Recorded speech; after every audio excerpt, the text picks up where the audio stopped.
struggling with the feeling of emptiness and that happiness doesn't even matter because it's empty and, these emotions fade is a very scary trap to be in. And I myself struggle with this a lot, and I'm trying to get better. But there is ways to be healed and to get better. It's a long process, but with time, it will be healed, because it's just your brain is stuck in one loop, but you can change. And a way that I found that helps me is that to focus on the little things.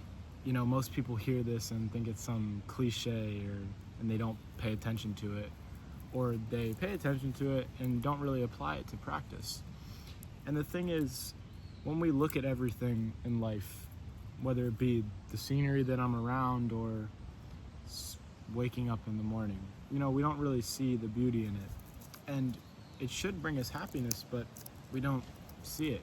There's so much going on, our brains can't even process it. And what we should do is focus on the little things. For an example, when you wake up and have a morning cup of tea, focus on the nice warm tea and only focus on that little thing. Because what that does is it helps bring your mind into the present moment, which is what we want to do. When you're in the present moment, you're able to feel all your emotions, and you're able to find happiness and peace within that moment, because that is what you have.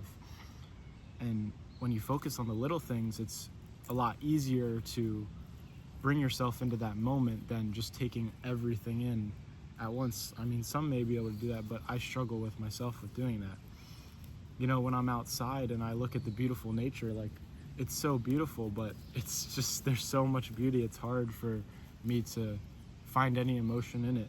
But when you look at just how the ants crawl across the ground, it's beautiful and peaceful in that nature. Even though there's so much, it's the little things that are fascinating, and everything, you can look at things so detailed in every way, and it's fascinating. Just because you maybe understand that happiness will go away and you may be sad the next moment, doesn't mean that you can't fully experience this happiness.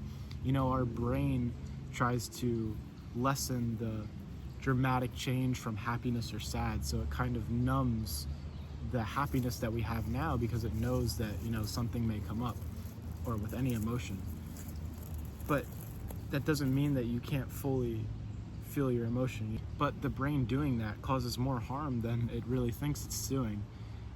Being able to fully feel these emotions and be in the present moment is the best thing, and the way to fully feel real. And focusing on the little things helps be in that present moment and really feel better. So